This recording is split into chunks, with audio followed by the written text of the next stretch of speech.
Pour parler comme à Yopougon, on n'est rien. L'homme n'est rien.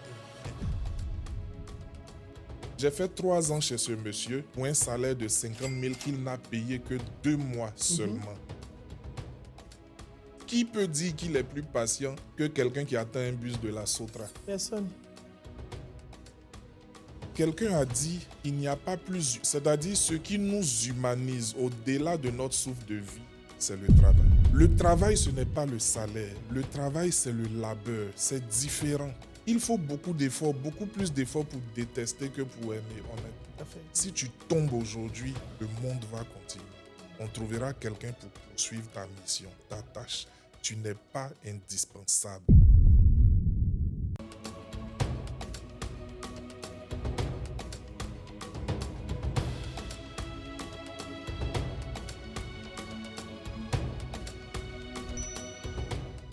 Bonjour et bienvenue sur la chaîne Naboufal officielle, la chaîne du développement professionnel et personnel, la chaîne qui va faire de vous des personnes inspirantes, impactantes, brillantes et charismatiques.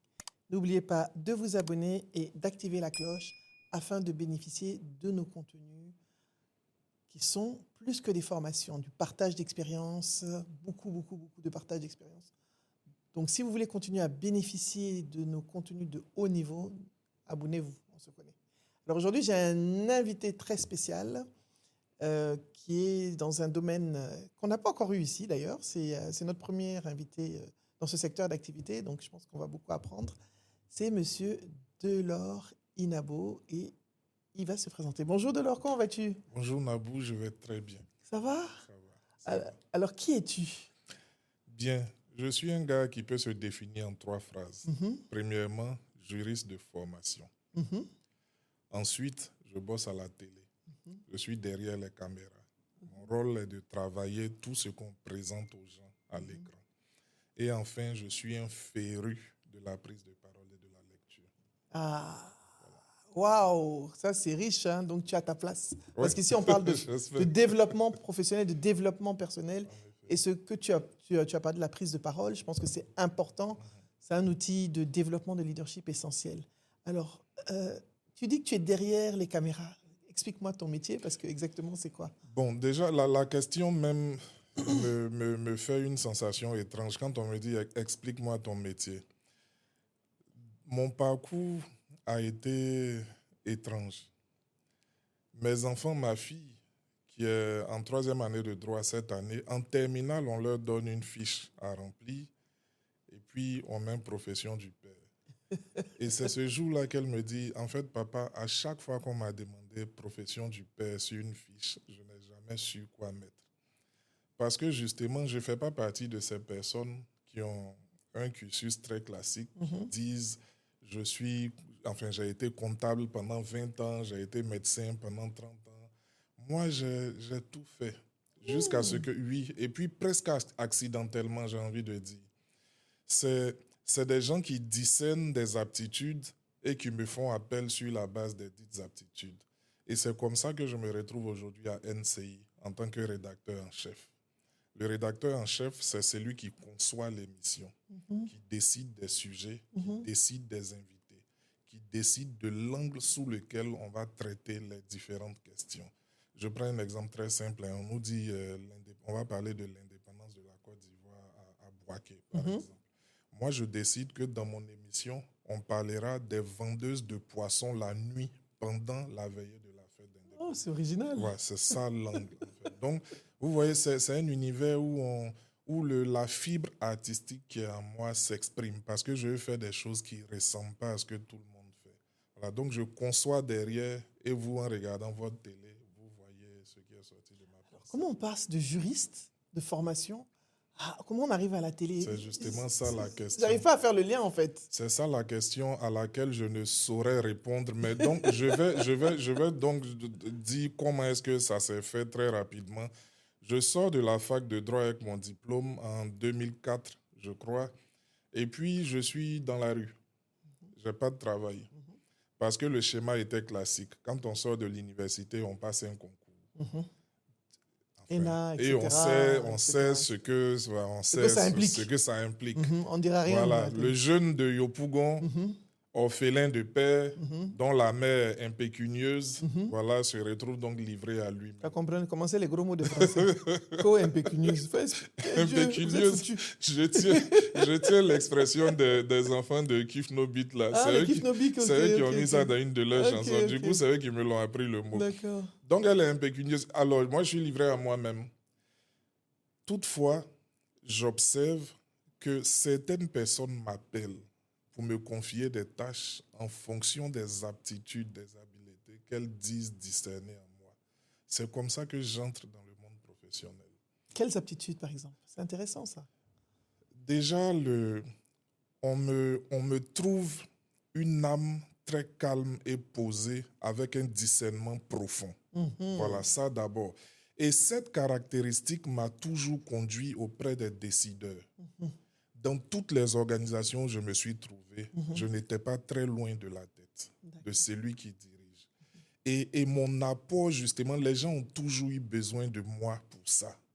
Et même quand j'arrive à NCI, c'était pour prendre le lead d'une émission problématique à l'époque, dont je ne vais pas citer le nom. On ne cite pas les contemporains?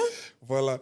Et quelqu'un là-bas a dit, je connais quelqu'un qui peut gérer ce genre d'émission. Mais tu as géré ça propre. Mais oui, c'est comme ça qu'on m'a... Je peux témoigner, tu veux que je parle? C'est comme ça qu'on m'a appelé. Donc, tout mon parcours, ça a été ça. De l'or, il est calme. De l'or, il est profond. De l'or, il est brillant. De l'or, il a de la jugeur. De l'or, il a des analyses profondes. De l'or peut nous sortir de ça. De l'or peut nous concevoir tel plan. Et c'est toujours comme ça qu'on m'a sollicité. Non, c'est intéressant parce que tu parles d'aptitude et je pense que c'est important ce que tu dis dans le cadre de notre ligne éditoriale. Ici, on parle beaucoup. Les gens pensent que la formation que j'ai faite à l'université, là, c'est dans ça, là, je dois travailler. Est-ce que c'est obligatoire? Mais non. Et puis, les exemples sont légion. Les exemples sont légion. C'est vrai que le schéma classique, c'est aller se faire former et exercer dans son domaine de compétences et de formation. Mais les skills, qui en parlent? On n'enseigne pas ça à l'école. On ne m'a pas enseigné comment garder mon calme quand quelqu'un que j'attends pour une émission à 15h s'emmène à 15h45. On ne m'a enseigné ça nulle part. On ne va pas t'enseigner comment réagir face à ce que la vie va te présenter. On te donne des connaissances, on te donne du savoir. Maintenant, l'individu que tu es, il a aussi besoin de se bâtir. Et moi, je pense que ce qui fait la différence entre les humains, c'est qui ils sont. Ce n'est pas toujours ce qu'ils savent ou ce qu'ils savent faire, mais c'est qui ils sont. C'est comment ils ont travaillé pour améliorer l'être qu'ils sont. C'est ça qui fait la différence de deux grands comptables, de deux grands juristes. C'est lui qui prendra le pas. C'est celui qui est, j'ai envie de dire, intrinsèquement différent. C'est celui qui est intrinsèquement plus bâti, plus abouti. C'est lui qui prendra le pas. C'est intéressant ce que tu dis, plus bâti, plus abouti. Et tu parles de skills, donc des soft skills. Comment toi, est-ce que tu as pu développer ces soft skills? Comme tu as dit, la vie te met face à des choses.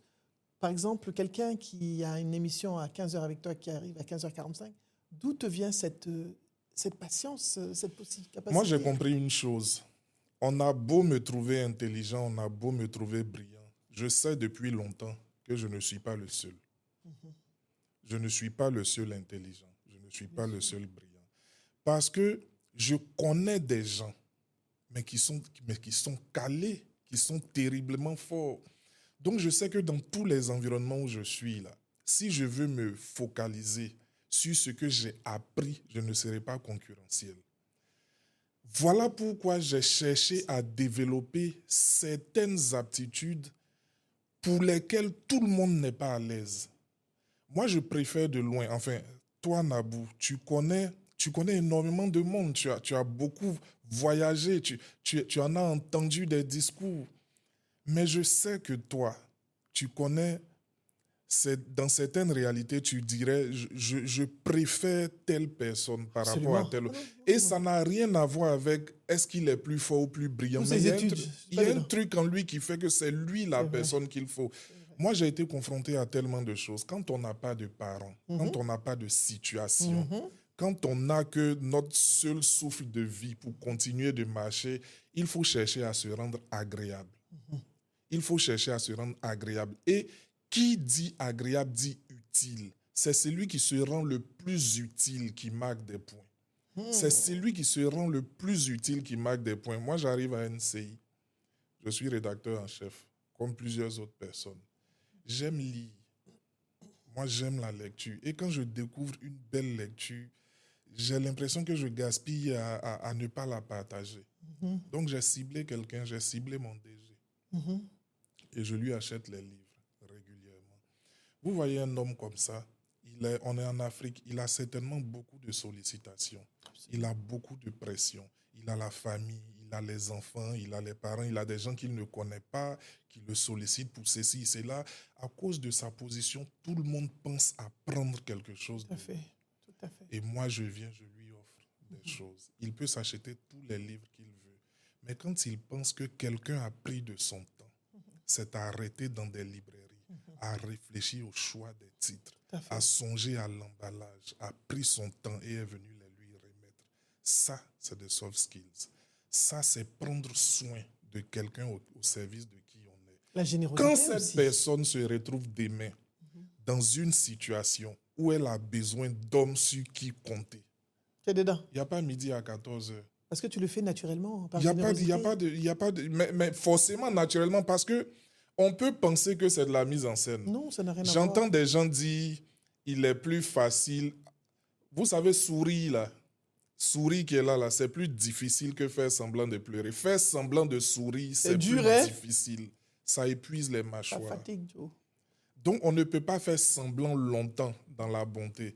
Il faut travailler sur soi. Il faut travailler sur soi. Et puis, ça vient naturellement. J'aime trop ce que tu as dit. Tu as dit, on ne peut pas faire semblant de sourire et on ne peut pas faire longtemps semblant dans la bonté. Oui, on ne peut pas. C'est de la générosité, on l'a ou on ne l'a pas. Ou on ne l'a pas.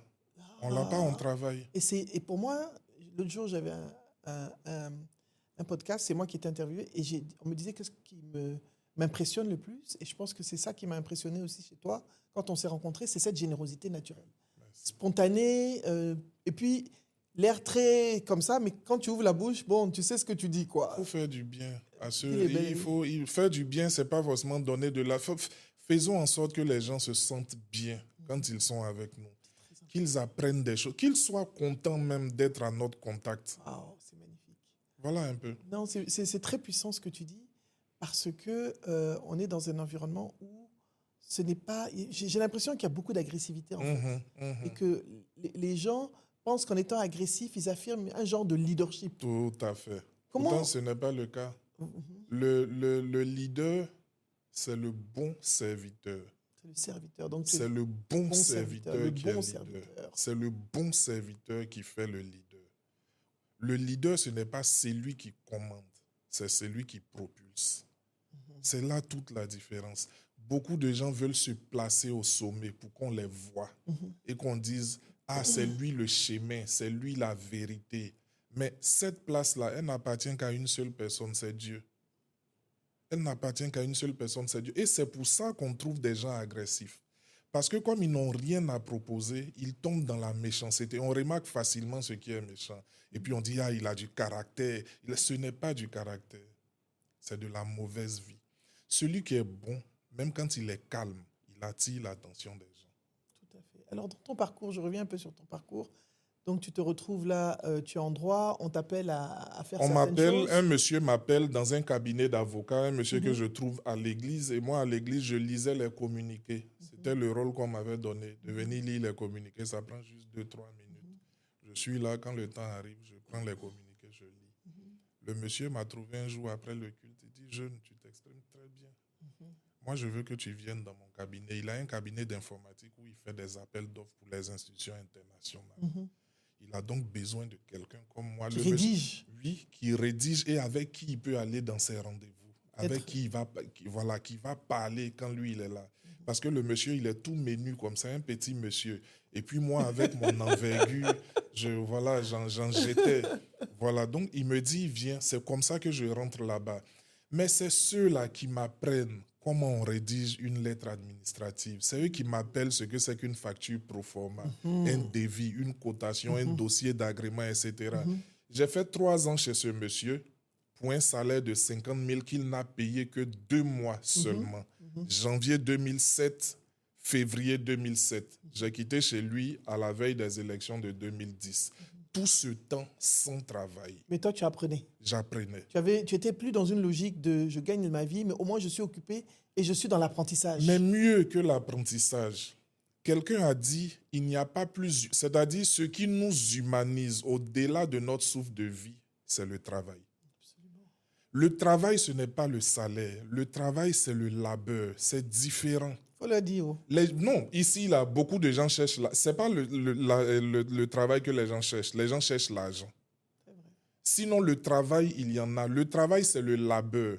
Qu'est-ce que je peux proposer là où je suis là? Quand on pose cette question, ce n'est pas l'argent qu'on cherche. On cherche à se mettre au labeur. C'est ça la différence. Et c'est ce que j'ai fait. Moi, je quittais à la lisière de Mosikro, à Yopougon, pour aller travailler à côté de la FIF, à Treichville. Je marche de Yopougon, Trois-Rouges, jusqu'à Abobo-Doumé. Je prends la pinasse 100 francs. Je suis de l'autre côté, à Treichville. J'ai fait ça pendant 3 ans, comme je dis, avec une espérance de percevoir 50 000 francs qui ne venaient jamais. J'ai monté des dossiers qui ont été victorieux dans des appels d'offres menés par l'Union européenne, menés par l'administration ivoirienne. Mais comme j'ai dit, sur 3 ans, je n'ai reçu que 100 000 francs. Alors, vous me parlez de patience, mais c'est là, dans ce creuset-là, qu'on devient patient. Alors, donc, je chute là-dessus. Je vais avec ce patron en question dans un bureau. On me prévient, c'est un grand type. Abidjan ici, super grand mécène qui sponsorise des émissions à la tonne sur les médias, etc. On va à l'époque à Cause, je peux dire le nom parce que l'entreprise N'existe plus, bien sûr.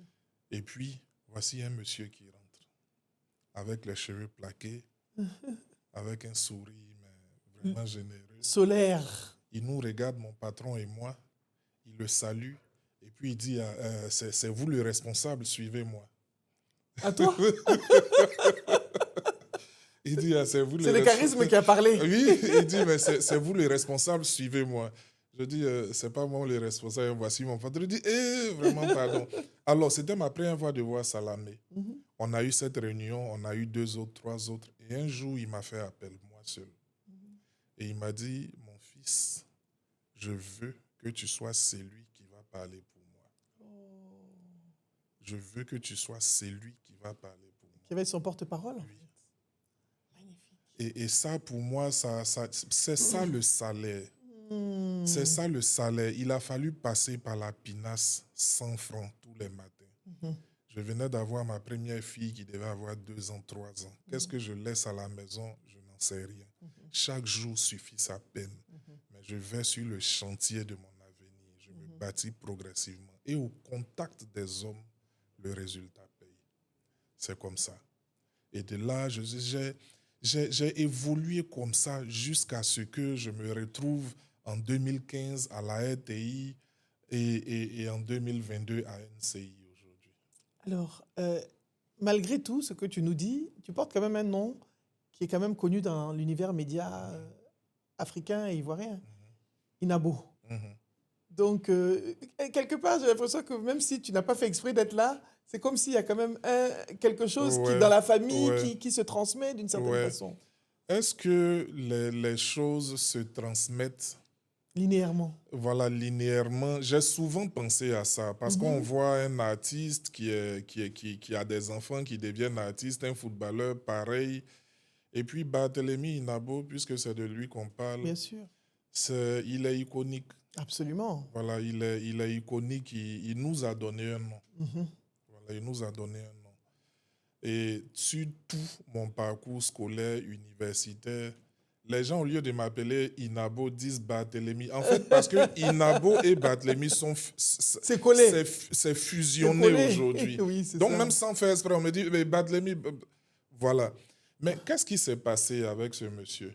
Quand moi, je perds mon père, j'étais encore petit garçon, un adolescent. C'est Barthélemy qui me récupère. C'est ton oncle, donc? Oui, c'est le petit frère à mon papa. De ton papa, d'accord. Donc, c'est Barthélemy qui me récupère. Mon papa, il avait pratiquement 11-12 enfants. Mais Barthélemy m'a récupéré chez lui. D'accord. Et j'ai vu la star travailler. Voilà, j'expliquais à une de mes proches qu'il y a des parents qui sont à nos yeux d'abord comme une star avant d'être comme nos parents. C'est-à-dire, quand on les regarde, même dans le cadre de la maison, C'est la star, tu c'est vois. la star qu'on voit. En fait, on est impressionné par la star. On regarde les émissions de la star. C'est notre star. En fait, moi, mon oncle, il a été ma star. Après, il ne m'a jamais donné d'orientation en termes de... Mais jamais, jamais, jamais. Voilà. Et puis après même, il faut le dire, hein, je suis aujourd'hui un grand garçon. Il ne peut plus me tirer les oreilles, mais nos rapports n'ont pas été toujours cordiaux. Bien Hein. sûr, c'est normal. Voilà, nos rapports Évidemment. n'ont pas été toujours cordiaux. Après, je quitte chez lui, je pars chez ma mère, mais il y a quelque chose de lui Qui est qui dans a toi. continué de planer sur moi et qui m'a effectivement impacté. Voilà. Vous savez, c'est quelqu'un de digne. Ça, je le tiens de lui. Reconnu, tout le monde sait. On n'a jamais entendu qu'il était vendu ou qu'il était ceci. C'est-à-dire que Il a une... la dignité même dont je parle là, elle est dans le fait que chez nous, on dit que c'est un petit Djoula. Chez nous, là, dans notre Dans la famille, là, famille. on dit lui, c'est un petit Djoula. Il a même un nom du village, c'est Traoré. Voilà, lui, parce que lui, il a cru au résultat de l'effort, À la à valeur du force. travail. Oui, oui. Et aujourd'hui, même dans son âge avancé, c'est un opérateur économique respecté. C'est ça que moi, j'ai apprécié chez lui. Et c'est ça que j'aime jusqu'à aujourd'hui. Alors aujourd'hui, il est fondateur d'école à Issia et à Tapegia. Il est opérateur dans le palmier à huile. Voilà, je cite parce que c'est des choses qu'il rend publiques et il aime ça. Mais avant ça, Barthélemy a fait la scierie. Barthélemy a fait l'élevage.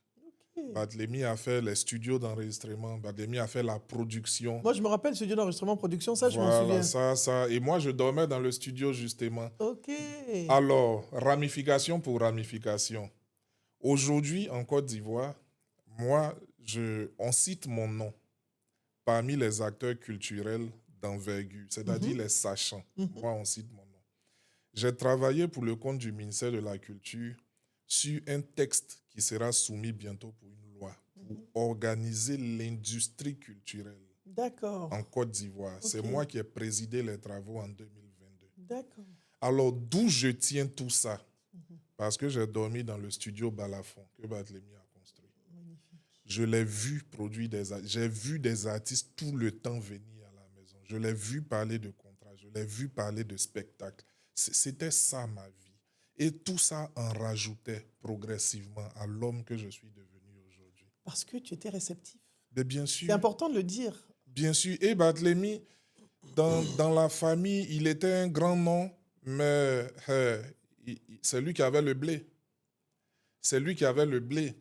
On va se dire bien, voici le neveu de Barthélemy qui nous dit qu'il prenait Pinas 100 francs, etc. Tout ça. Vous savez, beaucoup de gens aiment se construire des histoires. Oui, je suis le neveu de Barthélemy Nabo et j'ai pris les Pinas 100 francs. Barthélemy m'a dit, mon petit, moi je vais payer ton école. Il vivait à Angré au 81-82. Il m'a scolarisé à Adama Sanogo. Mais il m'a dit, je paye ton école, mais tu vas vivre à Yopougon. Tu quittes chez ta mère, tu prends le bus, tu descends à Djamé, tu prends encore un autre bus, tu descends à Angré, tu vas à l'école. Quand il est midi, tu viens, tu manges. À 18h, tu reprends les mêmes 2 bus, tu retournes chez toi. J'ai fait ça pendant 3 ans. 3 ans. Alors que chez lui, ici, il y avait de la place, des chambres climatisées, tout était au top, 2 salons de grandes télé, des grandes chaînes. Et puis, c'était un gré de l'époque où les enfants des boss, les petits fructueux, eux tous cherchaient à se faire voir. Mais il a refusé que cela soit mon quotidien. Il a refusé catégoriquement. Il a refusé de me faire expérimenter, de me faire vivre ça. Je suis fraîchement orphelin. J'aurais pu pleurer. Bien sûr. On peut dire, mon oncle me maltraite. On ne peut pas avoir un cœur si noir. On ne peut pas être autant mauvais.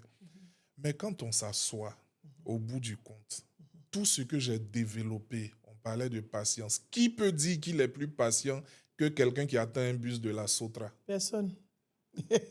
Je me lève à 4 h du matin, j'arrive en classe à 9 h. Ouais. Je quitte ici à 18 h, j'arrive à Yopougon à 22 h. Ouais. Je suis un enfant encore frêle. Qui peut dire qu'il peut inculquer plus de patience à un tel enfant? Personne. C'est Barthélemy qui m'a donné cette patience au travers de ce feu dans lequel il m'a fait passer. L'éducation, c'est aussi ça. C'est ce qu'on reçoit dans la douleur. C'est la leçon qu'on retient dans la douleur. Et cette leçon-là, elle n'arrive que quand on se rend perméable.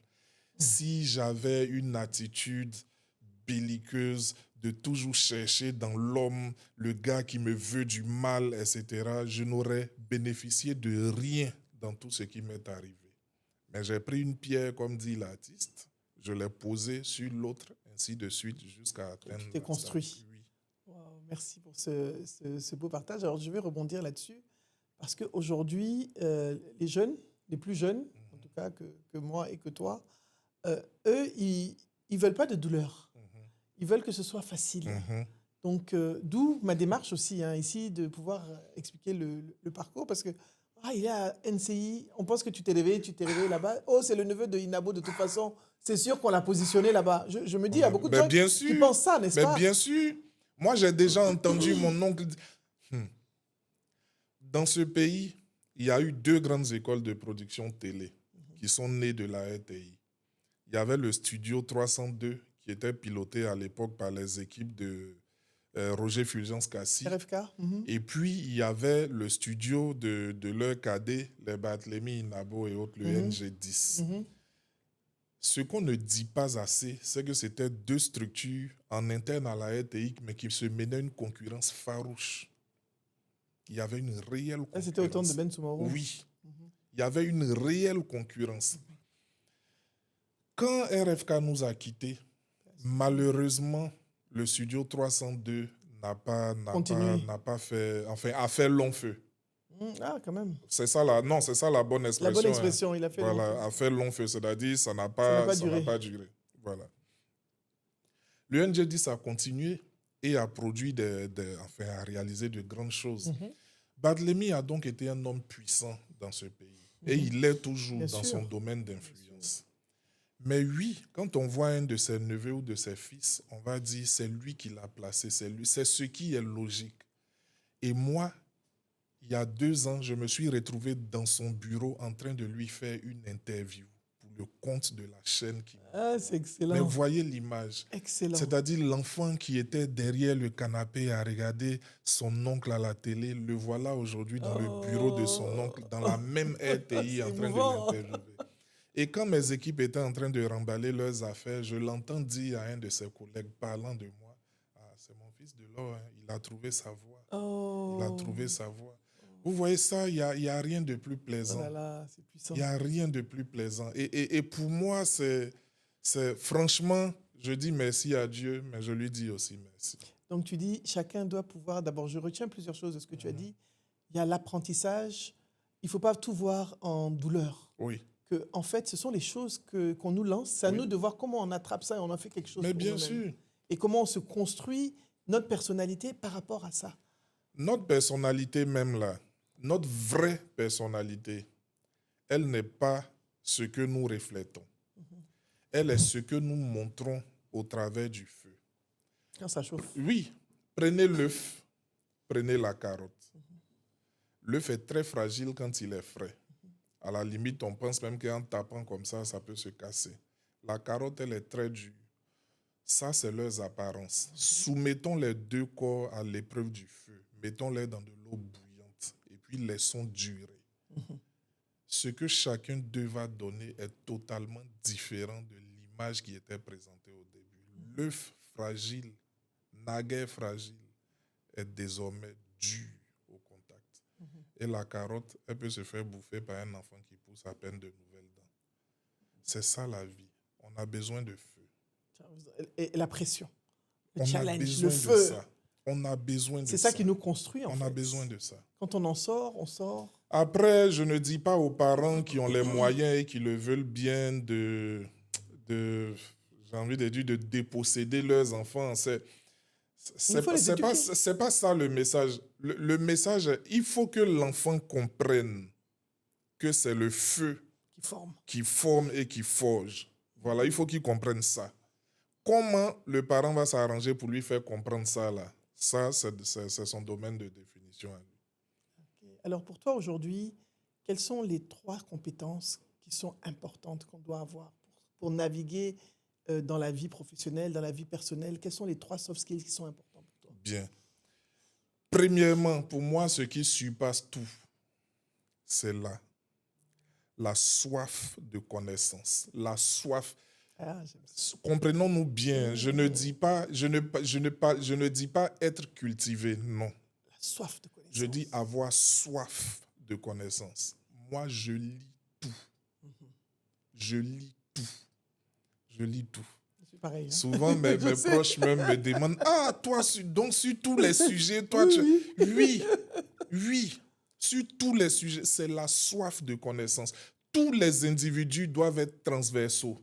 Je respecte plus quelqu'un qui est transversal plutôt que quelqu'un qui se présente comme un spécialiste qui est figé sur une doctrine. Parce qu'on a tendance à penser que le gars transversal, il sait un peu de tout. C'est pas de ça qu'il y a des gens profonds dans différents domaines et c'est à la portée de tout le monde. C'est à la portée de tout le monde. Comment ça, c'est à la portée de tout le monde? Tout le monde a la latitude. De lire? Non seulement, non, de s'intéresser. Vous savez, la lecture, c'est du décodage, c'est du déchiffrage, ok? C'est du déchiffrage de textes. On apprend en déchiffrant des textes. On peut apprendre en déchiffrant des audios. On peut apprendre en déchiffrant des visuels. Et même des vidéos, conversations. Et même des conversations. La soif, là, elle nous mène à consommer tout ce qui est étanche, ce que nous ressentons. Alors, donc, tous les canaux sont indiqués. Il ne faut pas que ceux qui lisent pensent qu'ils sont les plus intelligents. Et puis, il ne faut pas penser que quelqu'un qui ne lit pas n'est pas nécessairement instruit. Oui. Non, les canaux sont divers. C'est la soif de connaissance, le tout premier Première pour moi. Compétence, premier soft skill, c'est la soif de connaissance. Quand quelqu'un a soif de connaissance, là, peu importe, et ça, je sais que toi-même, tu as dû expérimenter ça dans ton parcours, peu importe là où il commence, on ne le reconnaîtra pas dans un certain nombre d'années. C'est vrai. Et à chaque fois qu'on vient à son contact, on a l'impression qu'il est allé vers une maturation supérieure quand il a soif de connaissance. Ça, c'est la première des choses. La deuxième des choses, je voulais parler d'humilité, mais ce n'est pas la bonne expression. C'est comprendre la fragilité de nos êtres. C'est-à-dire savoir que nous sommes des individus finis. Un individu fini, c'est quelqu'un dont l'histoire peut s'arrêter là et maintenant. Pour parler comme à Yopougon, on n'est rien. L'homme n'est rien. L'homme n'est rien. Là. Vous savez, quand ça, là, on a ça en tête, à tout moment en tête, ça nous canalise. Et ça te donne une perspective différente. Je suis assis à mon bureau à NCI. Je vois des enfants, deux petits adolescents, mais qui renvoient le calcaire. Tu vas dire qu'ils ne sont pas lavés depuis des siècles, avec des t-shirts délavés. Ils ont arpenté les couloirs, on leur a indiqué ma position, ils sont venus. Ils disent que « Ah, papa Inabo, on te cherche, qu'on est des artistes. » Moi, j'ai déjà vu mon oncle Barthélemy, mais si on dit quelqu'un de Jafoul, c'est lui, hein, mais gueuler sur des gens, et pas des moindres. Et je regarde ces enfants-là. Je dis, vous voulez faire quoi? Il faut nous produire, on veut chanter. Mais je les ai reçus avec amour. Pourtant, j'étais très occupé. Il a dit, chanter un truc, je vais voir. Ils ont fait un truc qui ne donne même pas envie d'écouter. Voilà, d'écouter. Tu vois? Et puis, je leur ai dit, bon, les petits, moi, je suis à NCI ici. Cette année-là, vous ne travaillez pas bien. Je ne vais pas vous faire passer à la télé. Si l'année prochaine, vous revenez et que vous êtes bien, vous allez passer à la télé.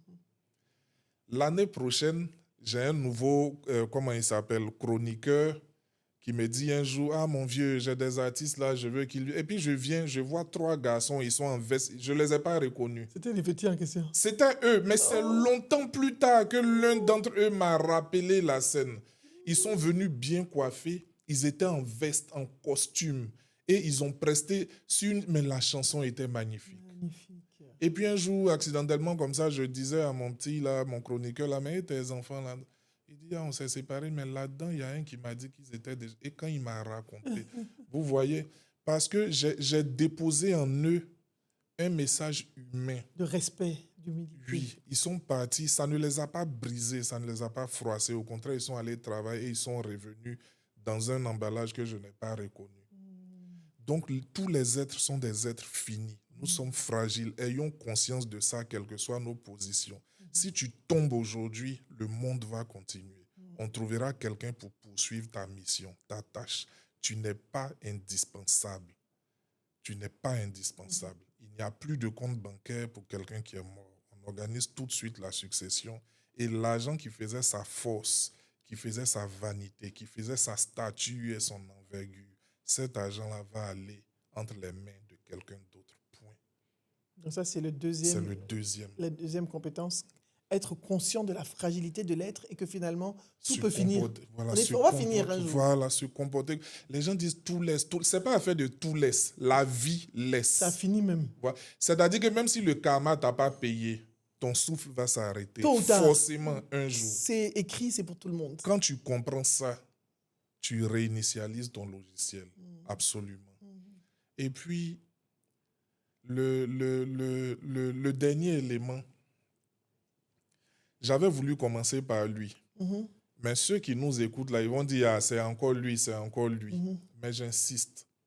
On est dans un monde où il n'y a que deux sexes. Je parle des sexes physiologiques, ceux qu'on peut voir, l'œil nu et dit ça, c'est le sexe masculin. Ça, il ne parle pas de l'identité de genre.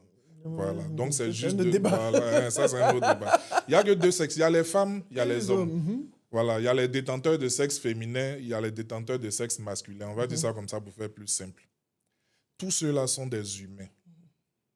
Moi, je suis pour une société. C'est-à-dire, moi, je considère comme une habilité, comme une espèce de soft skills, mais très poussée, la capacité de tous les êtres humains, hommes comme femmes, à réaliser pleinement que peu importe son sexe, on est d'abord un être humain. J'insiste dessus et je vais vous montrer le rapport avec ma question de pourquoi c'est une espèce de soft skills.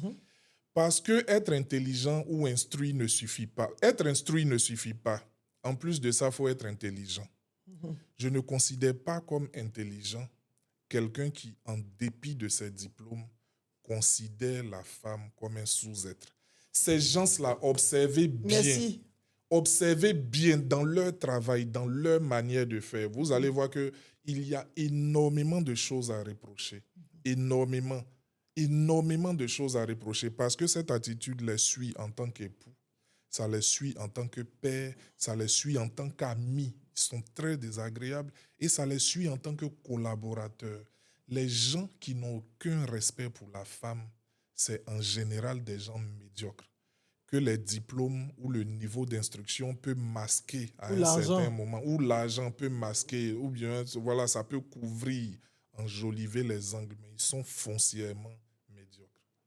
Et pour moi, il faut prendre conscience, c'est-à-dire que ça doit être un principe sacro-saint. On est être humain d'abord. Donc ce qui est bon pour moi en tant que détenteur de sexe masculin devrait l'être aussi pour l'autre qui est elle détentrice de sexe féminin.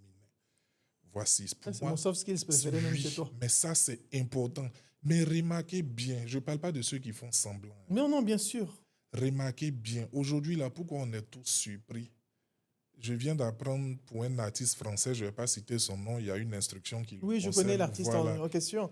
Tout ce qu'on a aimé, qu'on a suivi, bien sûr, qui était une star des années 90. Il est fort ou il n'est pas fort, il est fort. Il sait chanter ou pas, c'est un grand musicien. Il connaît. Mais regarde, quand on parle de l'homme, laissons la célébrité. Maintenant, parlons de l'homme. C'est un animal. Regarde. Excuse-moi, c'est un animal. Tu vois, et des gens qui ont été... C'est-à-dire, pendant que tout le monde t'acclamait, il y a des êtres humains qui étaient meurtris dans leur chair. Rien qu'à voir tes vidéos, rien qu'à voir ton image circuler. Parce que l'être humain que tu es là n'est pas bon. Mais moi, j'ai l'impression que les gens pardonnent tout aux gens. Quand ils ont de l'argent, ils sont célèbres, ils peuvent faire des choses, mais c'est comme si on n'entendait pas. Avant plus, mais maintenant, avec les réseaux sociaux, les gens s'expriment. C'est donc un point important sur lequel on doit travailler.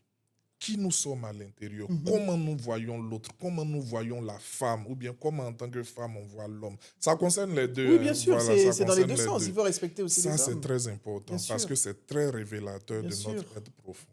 Donc, je récapitule les 3 soft skills qui sont importants et c'est assez original. J'ai jamais entendu. Soif de connaissance, oui. pas connaissance scolaire, mais connaissance de la vie, Oui. on peut l'avoir par la lecture, par la conversation, par Par les l'écoute, vidéos, même par par regarder la l'écoute, télé, voilà. etc.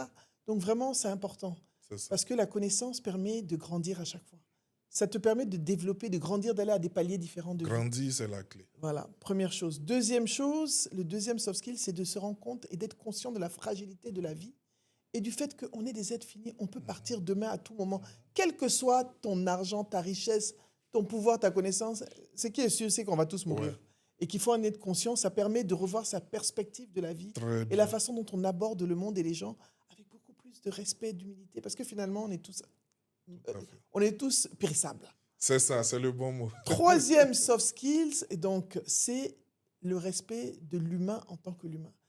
Surtout la capacité à considérer l'autre sexe, qu'il soit féminin ou masculin, comme une personne humaine à part entière. Parenthèse. Et surtout, parce que c'est vrai que le décalage, le déséquilibre est plutôt dans le sens des femmes et des hommes, que les hommes puissent se dire la femme est un humain à part entière. Tout à fait. Et ça, c'est très sankariste. Hein. Mais une fois qu'on a C'est compris ça. ça, tu observeras que ça modifie même la vie de l'individu qui en a conscience. J'aime quand tu dis c'est sankariste, parce qu'après Sankara n'est plus. Mais regarde, quand on évoque son nom, on parle même plus de son titre de président, on n'évoque même pas le militaire, mais on parle de quelque chose qui était sous le treillis. La justice sociale. Tu vois, dans son N'est-ce pas? cœur, c'est l'être-là qui est mise en avant aujourd'hui quand on dit Sankara. C'est la qualité de l'individu qui est mise en avant.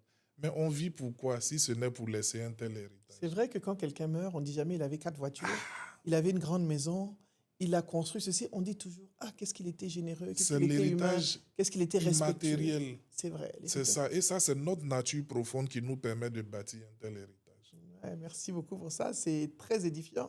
Deuxième question que j'ai pour toi, quelles sont les valeurs qui, pour toi, sont importantes? Les valeurs qui te guident, des valeurs qui, tu penses, les 3 valeurs que tu peux partager avec nous. Je ne mettrai pas la foi en première position. Quand je vais arriver sur la foi, je vais expliquer pourquoi je l'ai pas. Et pourquoi? Parce que valeurs. Et deuxièmement, l'autre précision que je vais faire, je vais citer 3 valeurs, mais je ne vais pas le faire dans un classement en termes de priorité ou d'ordre de grandeur. C'est juste linéaire, c'est numéral. Donc il y a 1, il y a 2, il y a 3. D'accord. C'est tout. La première chose, c'est le respect. Le respect. C'est le respect. Le respect est une valeur. En fait, on dit Dieu nous a tant aimés qui Dieu nous a respectés. Dieu nous a respectés.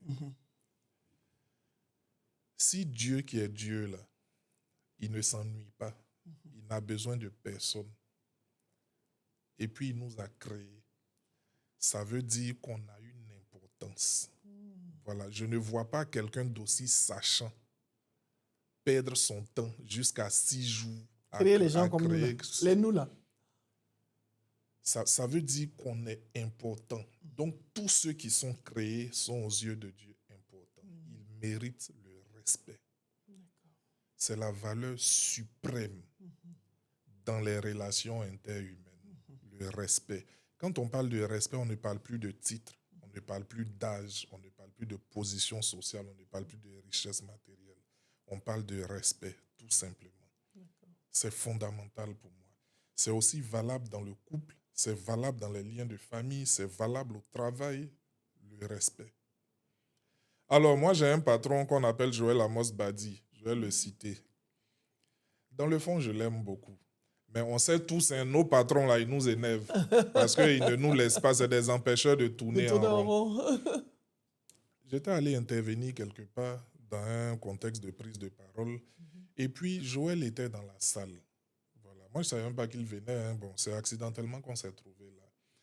Et comme il est de mon éducation, dès qu'on m'a donné le micro, j'ai reconnu la présence de mon ton chef. patron, ce qui est normal. Et j'ai dit à l'Assemblée le respect que j'ai pour ce monsieur. Mais c'est sincère, Joël le sait. Bien sûr. Même s'il sait que souvent je Cela n'empêche pas le respect, voilà. ça n'a rien à voir. Mais il sait, tu vois. Bien sûr. Et puis, je vois dans sa mine qu'il est surpris. Et puis, les femmes l'acclament, tout ça. Je finis mon propos et je pars.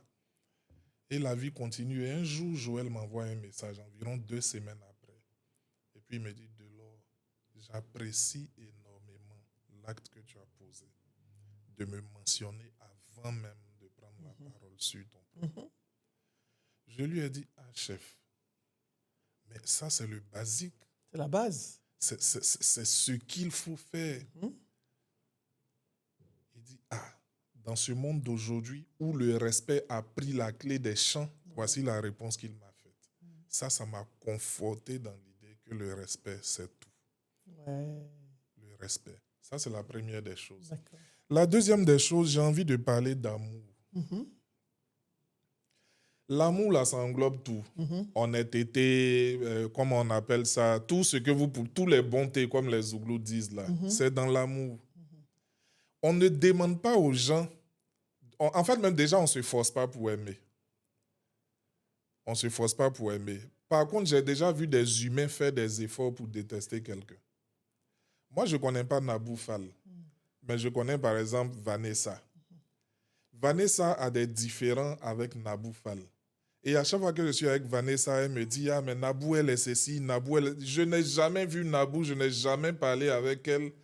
Mais entends-moi, écoute-moi parler de Nabou ailleurs, moi qui ne l'ai jamais vu.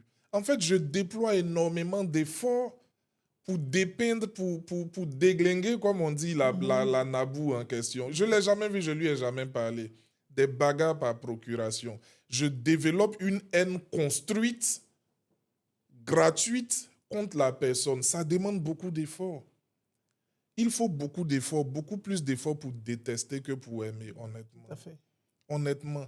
Même si je n'aime pas Nabou, je lui laisse un message. Bonjour Nabou, j'apprécie ce que vous faites. Ça là, ce que ça va déposer en Nabou là, c'est une fleur. OK? Ah, et puis ça ne m'a rien coûté. Voilà, donc l'amour là, en vrai, c'est léger, c'est pas lourd. Comme le Christ a dit, c'est un joug qui est léger à porter. Mais on n'imagine pas tous les bienfaits que ça peut véhiculer. Donner de l'amour, mais il faut donner de l'amour. Je ne dis pas de parler avec tout le monde. Non, mais C'est pas ça. Il faut juste donner de l'amour. Au boutiquier, quand on lui parle, il faut dire, mon ami, ça va? Au chauffeur de taxi, ah, mon type, c'est comment? À la vente. Je dis toujours aux jeunes filles, et je vais fermer la parenthèse sur ce point de l'amour, quand un homme vous drague, n'écoutez jamais ce qu'il vous dit. Ne regardez jamais combien il vous donne, encore moins dans quelle voiture il vient vous chercher. Promesse, n'en parlons pas.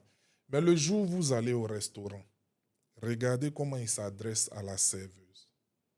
Quand vous montez dans le taxi, regardez comment il parle au chauffeur. Les gens qui n'ont rien à lui apporter d'important, là, regardez comment il les traite. C'est dans ces réactions-là que se trouve la vraie nature de celui qui veut vous épouser.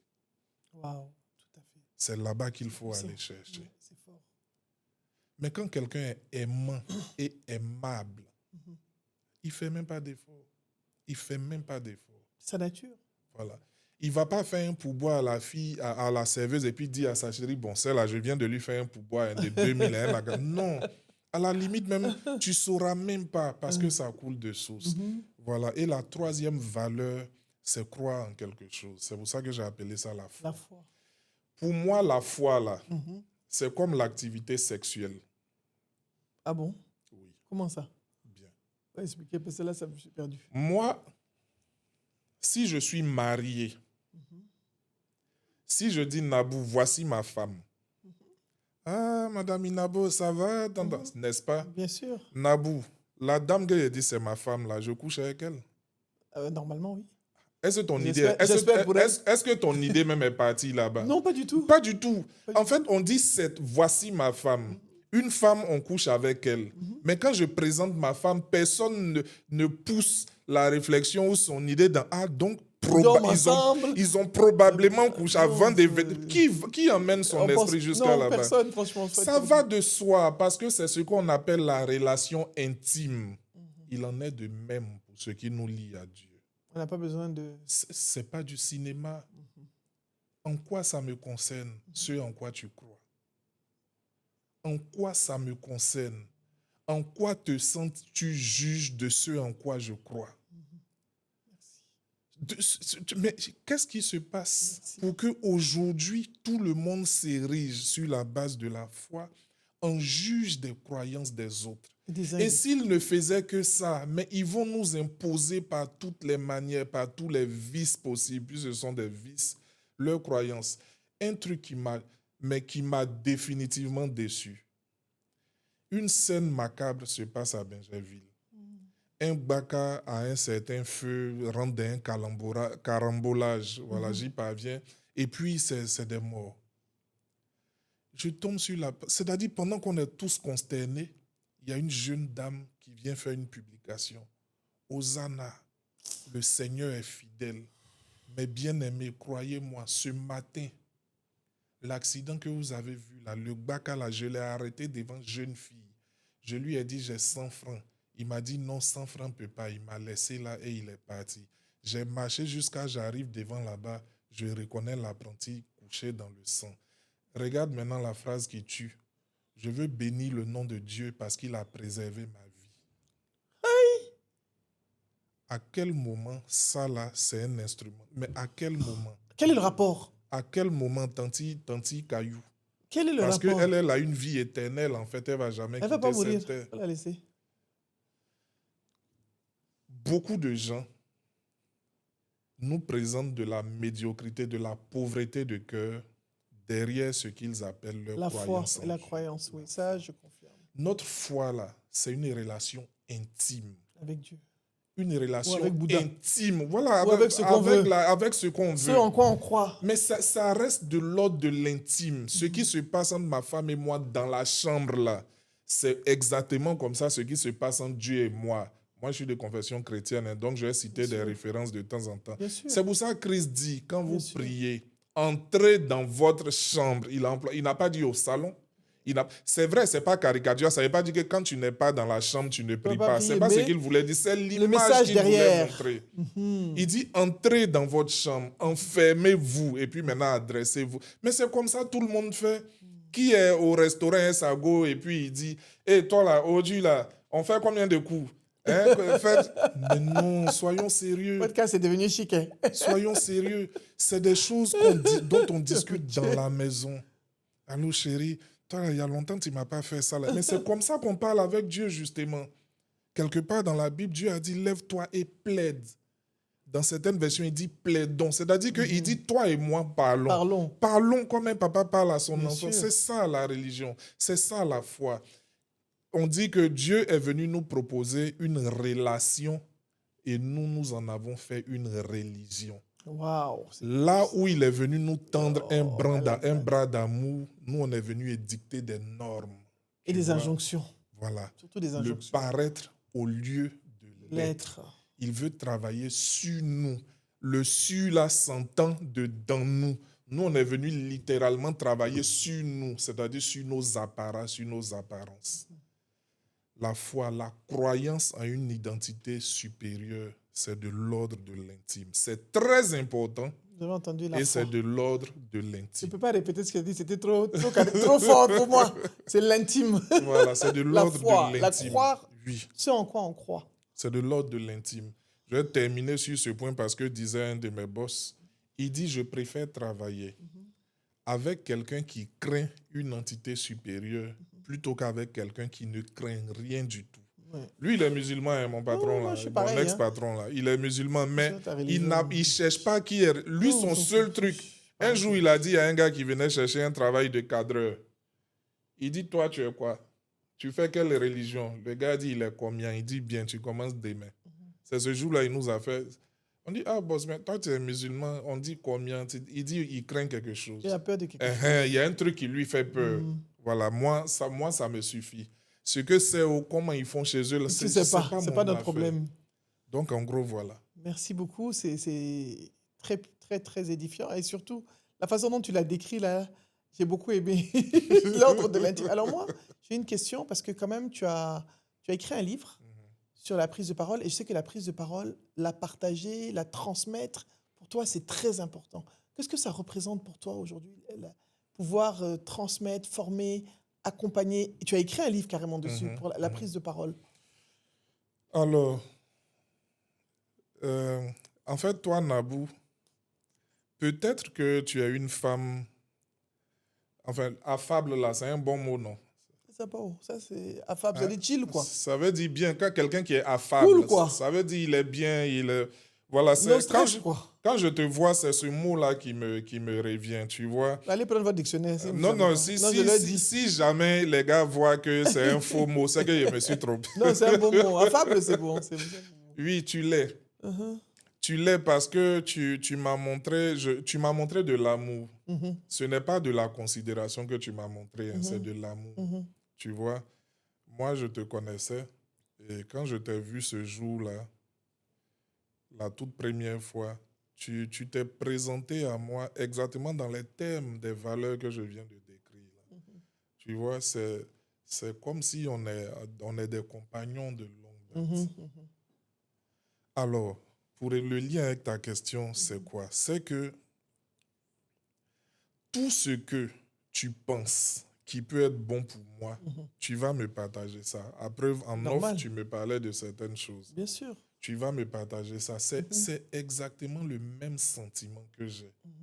Quand je regarde des gens en difficulté sur le terrain de la prise de parole, j'ai l'impression que j'ai quelque chose qu'ils n'ont pas. Mhm.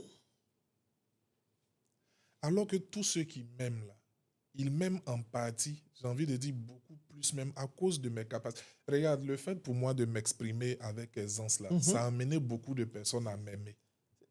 C'est ça la force, en fait.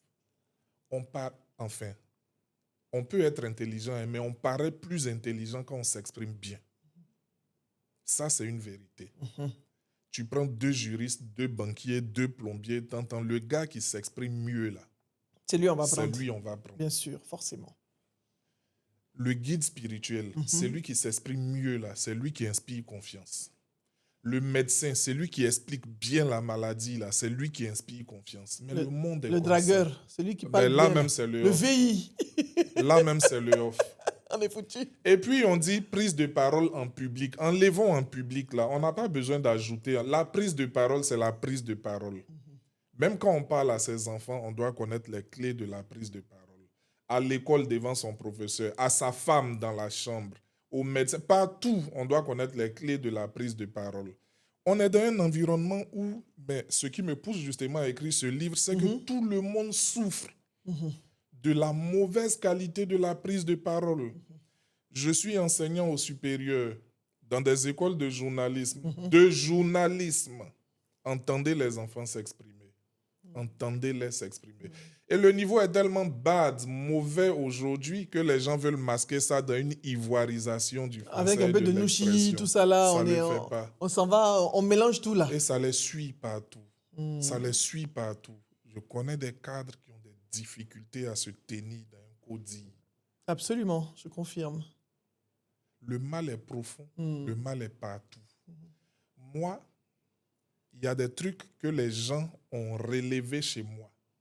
Ces trucs-là, c'est ça que j'ai mis dans le livre. Et puis, j'explique dedans comment on obtient les résultats qu'ils apprécient. Là. Alors, est-ce que tu peux nous redire le titre du livre? Séduire et convaincre par sa prise de parole. Très bien. Séduire et convaincre par sa prise de parole, que je recommande fortement. Mais quelles sont les clés essentielles? Parce qu'on va quand même donner quelques clés. Et moi, je pense que mon club de lecture, je dois le monter parce que vraiment, avec toutes ces personnes qui ont écrit des livres magnifiques qui viennent ici, on va lancer le club de lecture. En même temps, je mets une date comme ça. En septembre, on commence avec un livre. On va prendre un livre par mois. On va voir comment vous allez obtenir ces livres. Mais je pense que ça s'impose parce que j'ai trop de personnes avec des livres intéressants qui viennent. Alors moi, mon école, elle est particulière. Je vais peut-être décevoir certains. Mais j'ai assisté à ce qu'on appelle les concours d'éloquence. Voilà, je ne veux descendre personne.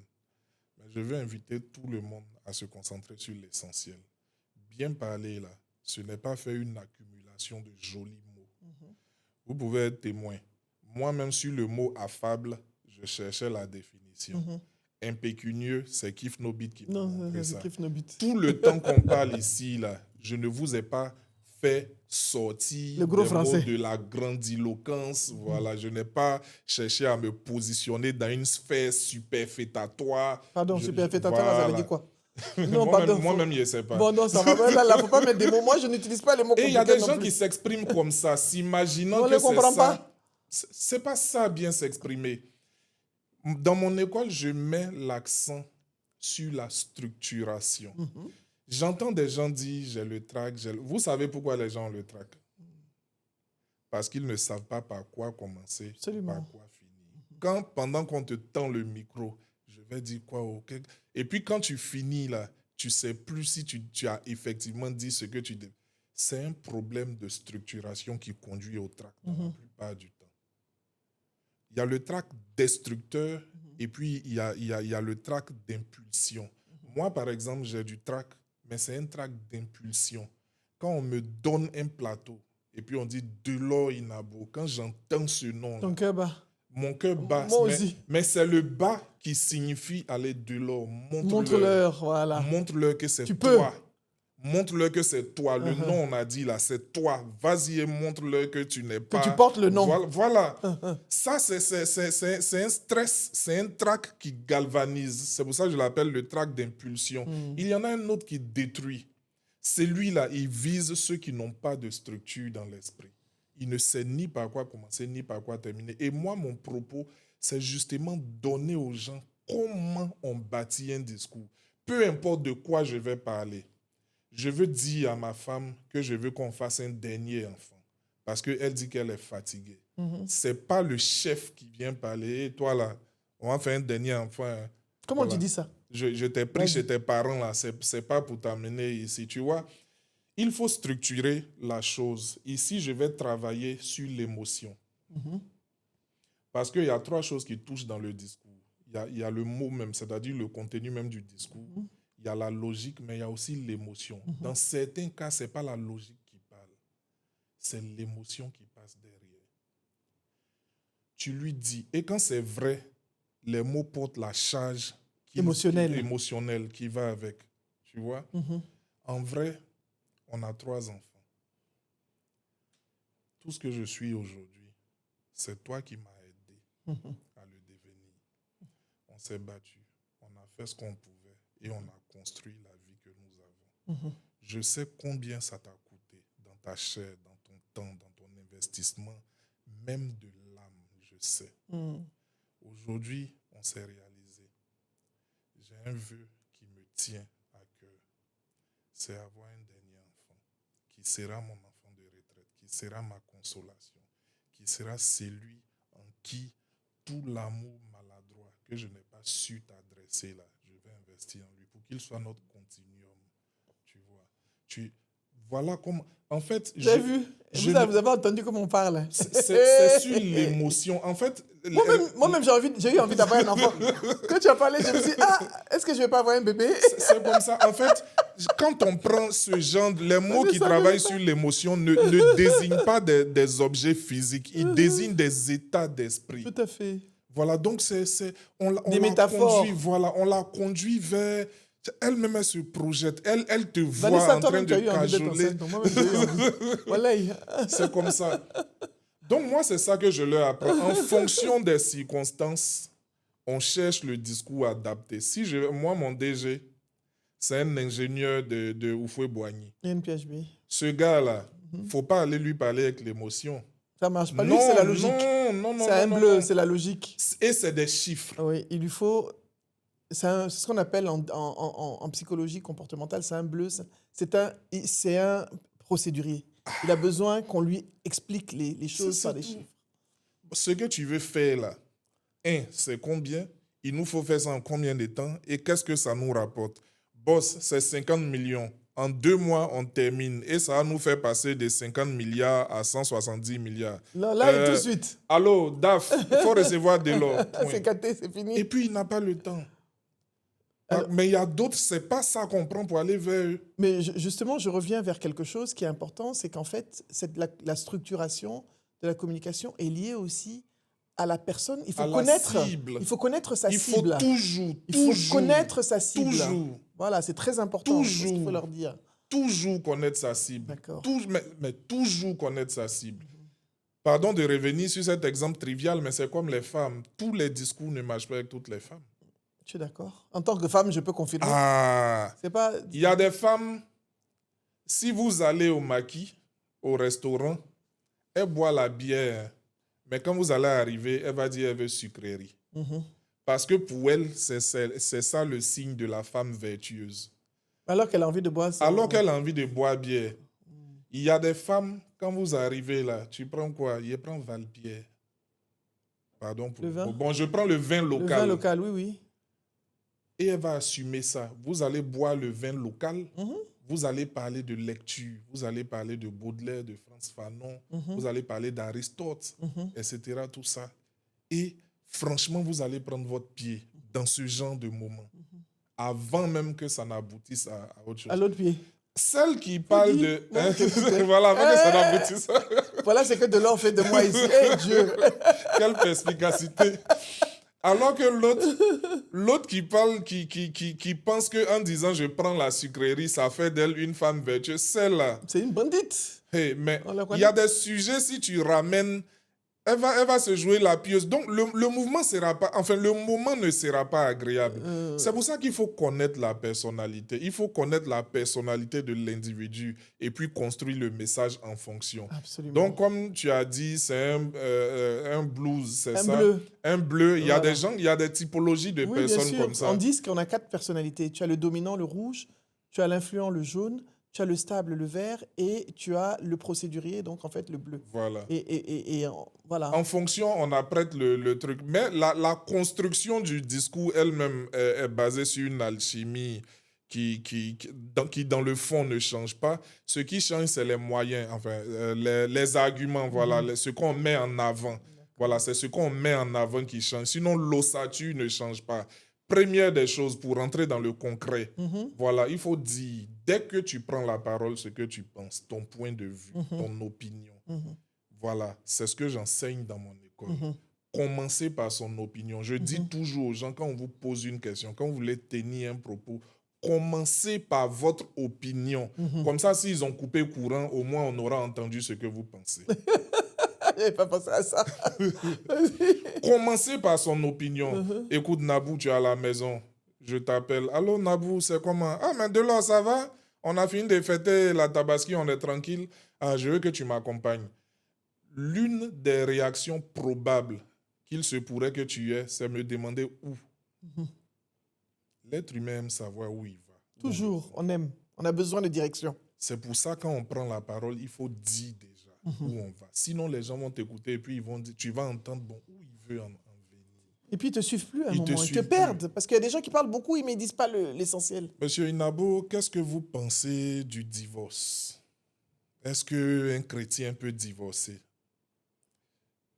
Un chrétien peut divorcer et un chrétien doit divorcer si les conditions sont réunies. J'ai commencé comme ça. Après mon opinion, je vais argumenter. Absolument. Après mon opinion, je vais argumenter. Ça, c'est la deuxième étape. D'accord. Opinion, argumentation. Argumentation. L'argumentation, on l'a construit de plusieurs manières. Ça, ceux qui auront le livre ou bien qui s'intéresseront à des conférences dans le Bien genre sûr. sauront. On l'a construit, mais c'est l'argumentation d'abord. Et puis enfin, je termine toujours par ce que moi j'appelle le call to action. Le site Je ne finis jamais par, voilà, ça c'était mon point de vue. En tout cas, c'est ce que, non. Quand je finis, je regarde droit les gens dans les yeux. Je dis, mesdames, messieurs, si vous êtes chrétiens et que vous vous retrouvez dans des cas qui sont tels que je viens de les énumérer, divorcez. N'attendez pas, divorcez. C'est comme ça que je chic aujourd'hui.